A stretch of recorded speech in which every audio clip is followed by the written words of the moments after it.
again. Trying hard, but you wanna be my friend. Hey, it's your friendly neighborhood, I Henry. Welcome back. 4 years ago, the first iPad Pro was released. A 12.9-inch display with a smart keyboard, Apple's first stylus called the Apple Pencil, and quad stereo speakers. This was Apple's first way of entering into the creative ecosystem with the iPad lineup. As of 2019, there are 4 iPads that support the Apple Pencil. Today, we will be talking about one and only iPad I've been using for the past 4 years and why I really want to upgrade. Let's get started.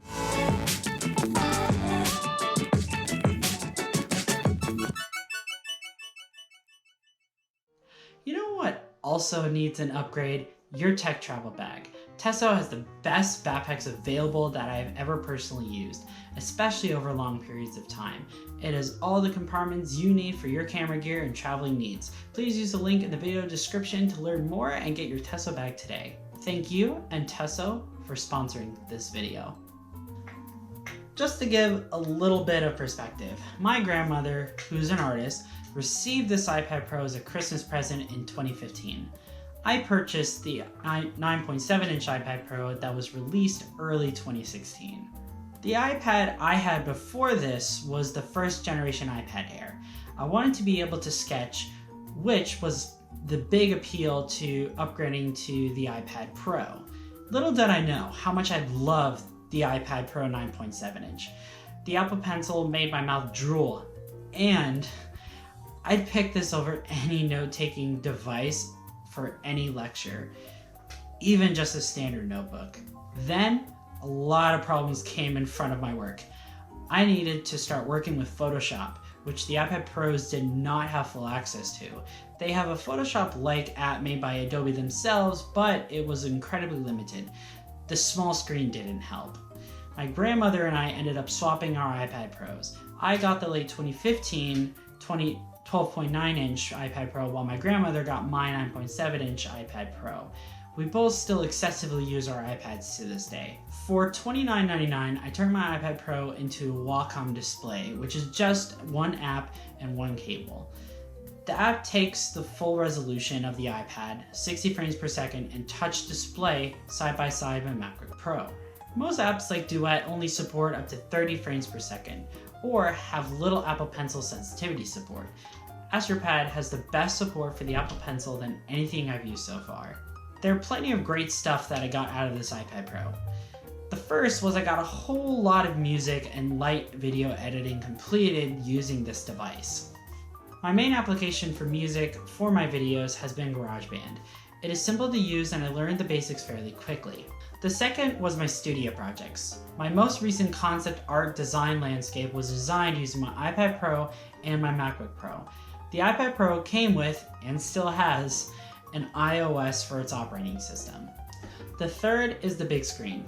The Retina LCD display is useful when I'm used to multitask a lot more often. I do not do as much multitasking on my iPad right now for several alarming reasons. I don't want to say my iPad is broken because I don't think it is. I think that is just this particular iPad, it was just the beginning of its kind. There are plenty of add-on features this device received that the iPads before this generation did not have. The first being the most obvious, the Apple Pencil support. No iPad has ever needed nor had an Apple add-on accessory for a stylus. You heard me, needed. An artist or animation student like myself can use the iPad Pro for design work, with and only with the Apple Pencil. It interacts with the display the same way a pencil interacts with paper, just one made of glass instead of paper. The iPad Pro for an artist is not worth the investment when you do not have the pencil. It is an extra $99 for the first generation and $129 for the new iPad Pros. The rest of the design with the iPad Pro is pretty straightforward. It is very thin and somewhat light. The second I place a case on my iPad, it becomes way too heavy to carry over an extended period of time. This iPad came with 4 quad stereo speakers. Before you say you don't care about the speaker quality, ask yourself this: how many videos do you like to watch or show? For me, that's a high number.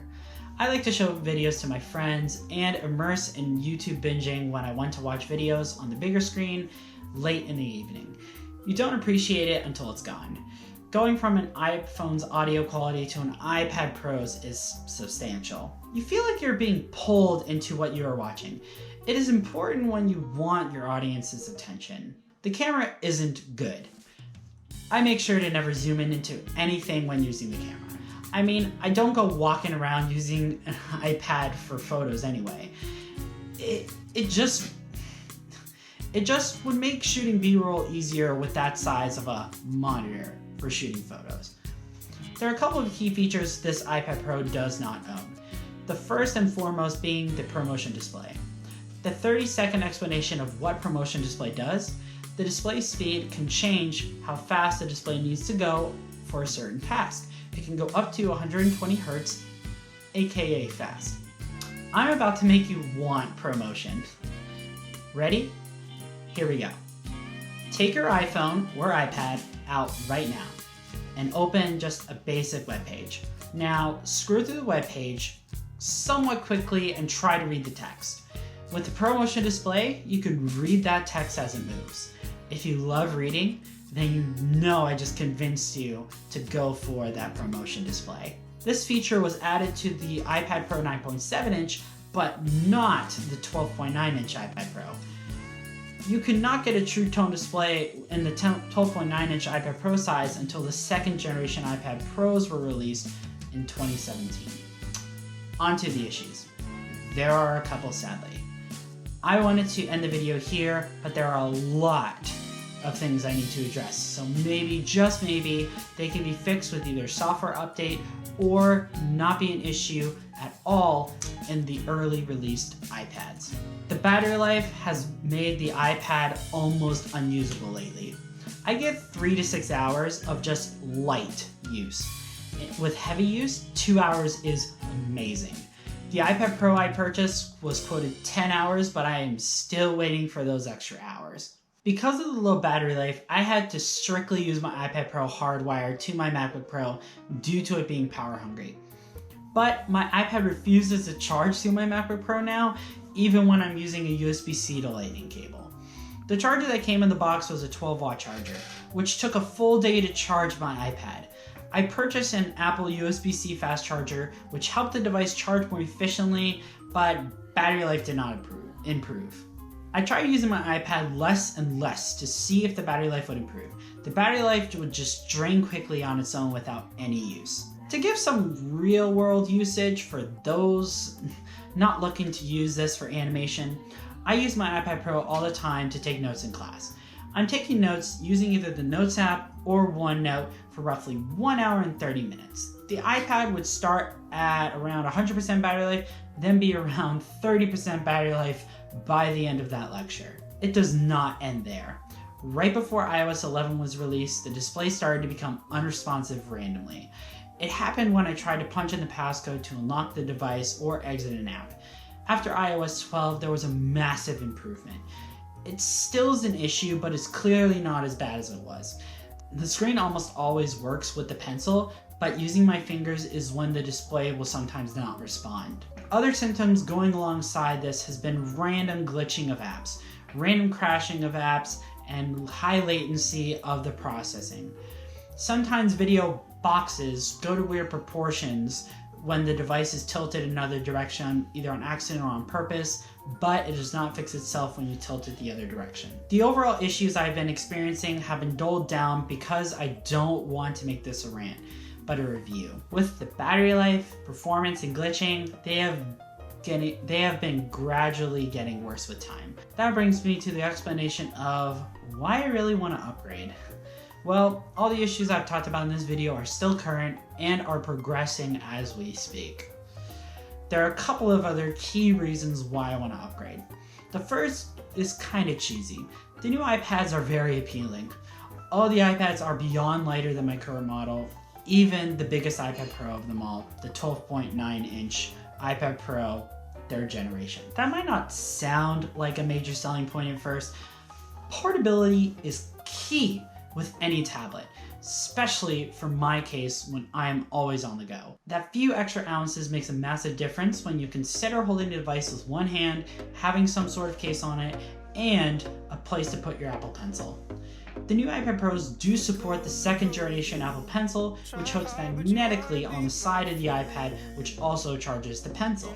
Most cases will have a gap or cover where the pencil can still make contact onto where the pencil needs to go, which is clever. The new iPads have the latest processors and internals. Multitasking on the iPad Air and the iPad Pro is a literal breeze.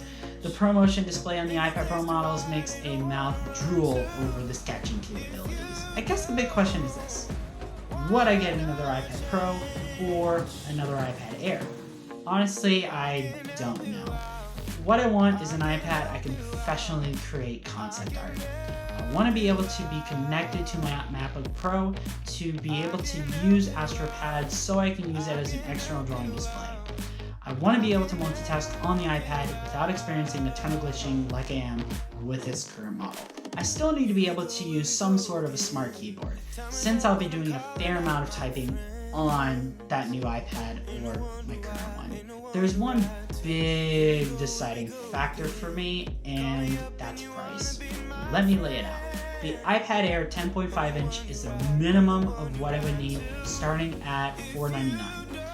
This does have a much faster processor than my current iPad. It is a lot more portable and has a True Tone display.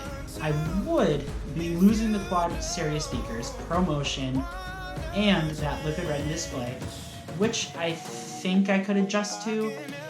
I'd be stuck with the same Apple Pencil design, but I would keep Touch ID. Now, the iPad Pro 11-inch would be able to run and complete all the tasks I need to do without sacrificing any features.